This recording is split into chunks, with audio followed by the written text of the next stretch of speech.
Yan, yung daddy niya sa ospital tuloy nakapag-birthday. Nagdidi na si Miniachi.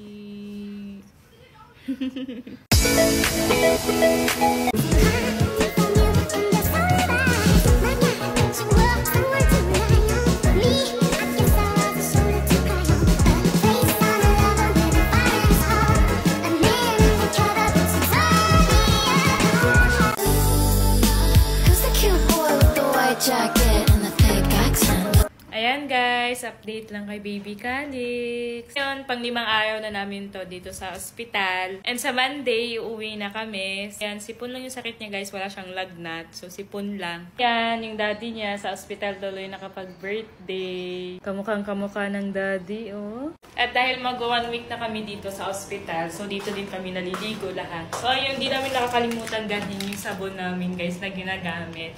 Etong Niacinamide Whitening Soap ng Prestige. Kasi syempre, kailangan fresh pa din tayo. Kailangan maputi pa din tayo. So, ang dami nagsasabi kung ano daw yung ginagamit namin pampaputi. So, isa din to sa mga ginagamit namin, guys. Kaya, itry. Nagdidi na si Miniachi.